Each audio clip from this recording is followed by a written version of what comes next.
Okay, all right. Hi, hi everyone. Welcome back to No Violence Q&A, episode two. Yeah, episode two. I had a bunch of small questions left over, questions that I don't think require that big of an answer, that depth of an answer. So we'll do those now. And if I go on a tangent, which I'm likely to do, we'll keep it. I don't care. If it's good, I'll keep it. If it's not, you'll never see it. And I don't need to explain this part at all.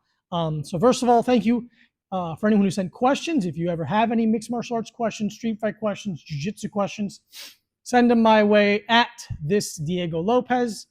So let's get to it. Let's answer from some questions. Super Jazz asks, for an unskilled fighter, what's the best opening move other than running away? Um, Best opening move. I mean, if someone's trying to fight me, I think I'm going teep right away, which is a push kick to the abdomen, because it will if it hits them well in the gut, maybe take their lungs out, take their wind out of them. That will make them calm down a little bit. And B, it maintains distance and demonstrates prowess. Same thing I said with the no violence leg kick thing. Like, people don't do those on accident. Almost anyone can throw a bad punch and make it look vaguely correct. Very few people can throw a teep correctly. Now, you're a novice, you're saying. You're unskilled.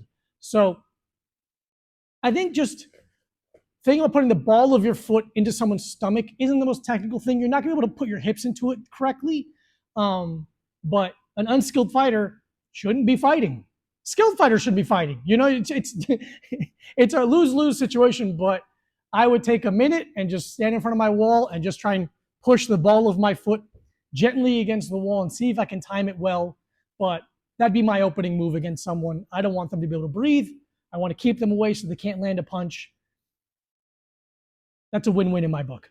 Number two, Postcard Machine asks, should I take my rings off before throwing a punch, assuming I have the time? Yeah. If I have the time, I'm taking my rings off. I don't think they're going to help you in any way, like hitting someone. Like, because when you punch, you're not hitting, like, rings sit lower on your middle knuckle than up towards the knuckles you punch with, specifically the first two of the ring and the middle, or the pointer and the middle finger. So when you punch, I want to turn those hands over. I want to hit with those two knuckles. A ring, I feel like it's not necessarily going to cause damage. It could hurt your fingers. You could ruin a ring. I'm sure you care about your rings. Unless you're punching poorly on purpose to land with a ring, which is so unbelievably stupid. Even brass knuckles. Like, if I had brass knuckles, I wouldn't punch this way. I would backhand brass knuckles. I wouldn't, because again, they sit too low. I punch too good to use them well. Does that make sense? They sit too low. So when you punch, you almost have to, like, aim higher. It's weird. So yeah, I would hammer fist brass knuckles.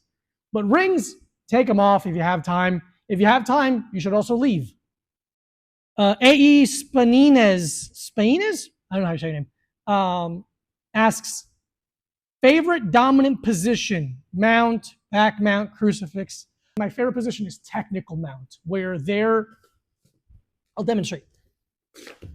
They're on their side, my knee is behind them, and my foot is wedged against their abdomen. I love this position. I love being able to gift wrap the hand and attack here. I love being able to take arm bars. I love being able to step over and take triangles. I love being able to use that gift wrap, part of the dummy, and take the back. I won a couple of my fights that way. I like the position a lot. It gives me a lot of options, and it's very fun, which, again, it's part of martial arts. You should be having fun. Snappy Tom asks, do I have a favorite move or technique? So the answer I tell students is no. You should have no emotional attachment to any technique, because when you have an emotional attachment, you are likely to ignore easier options so you can get to that thing. But in reality, my favorite submission is probably rear naked choke or triangle. I like triangle because there's also an arm bar there, but I love, again, my the differentiation I make is strangulation versus joint manipulation. I prefer strangulations because It kills people. Okay. Just Plus Bus asks, how do you know when/where to keep your weight on someone? Is it a feeling, a move specific, move specific, or a combination? That is one of the things that takes the longest, is learning where to apply pressure, at what angle to apply pressure with what part of your body.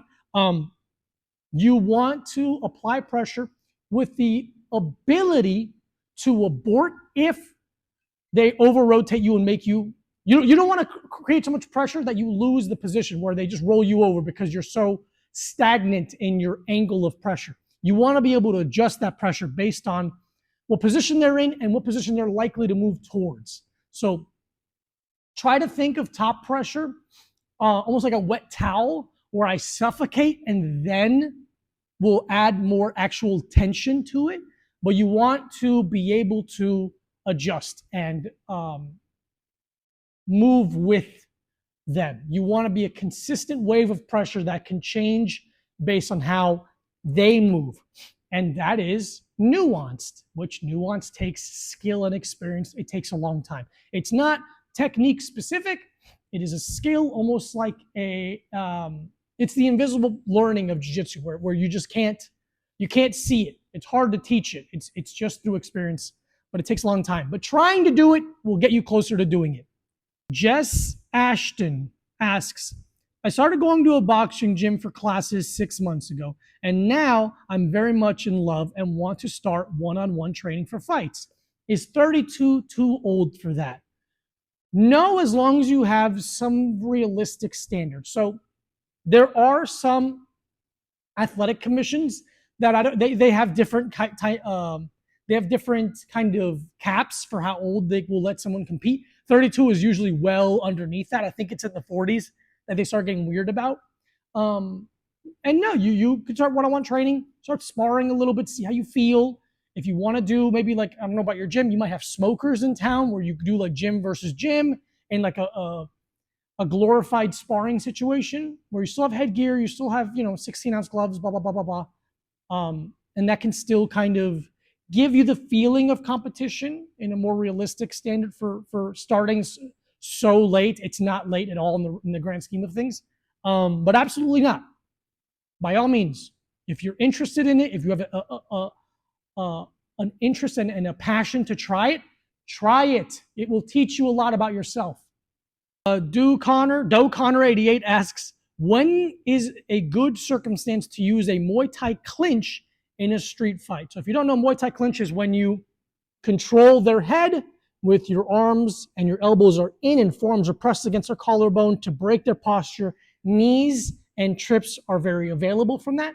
I would say when they're insistent on closing distance on you, or you feel like they could hit you hard and you close that distance yourself and then start landing knees, maybe pummeling under for body locks, tripping them. With street fights, in my opinion, you want to be all the way out or all the way in. This middle ground where they can land punches and you can land punches, unless you're a skilled striker, I wouldn't recommend it. I would try and get in as quickly as possible, trip them, take them down, take away the possibility of an explosive strike. Again, I don't necessarily believe in a fight there's a lucky punch in the like two boxers fight. I don't really believe in lucky punches because they're trying to punch. They know what they're doing. But in street fights, absolutely.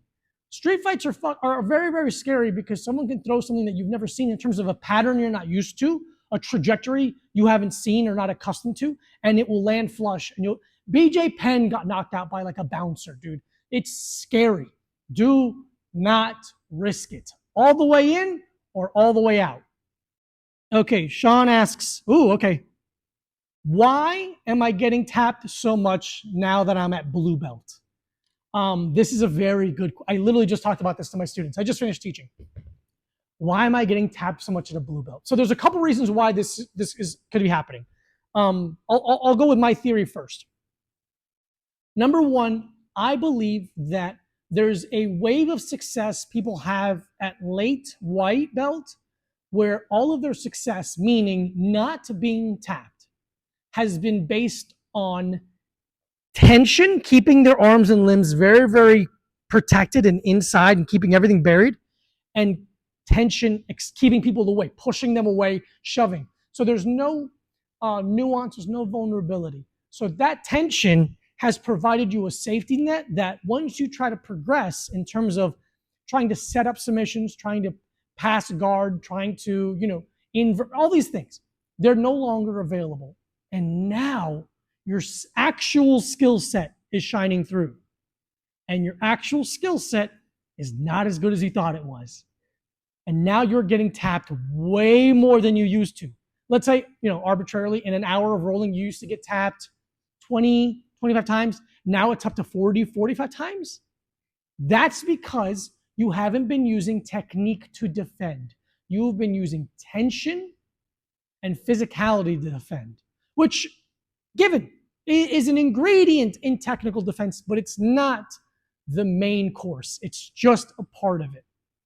So you need to manufacture vulnerability. You need to create moments where you are most vulnerable so that you can get good repetition of defense. I see this every cycle of blue belt. Every time there's new blue belts, they start getting whipped. I call it teething because it's like a baby when they grow their teeth. It's very uncomfortable.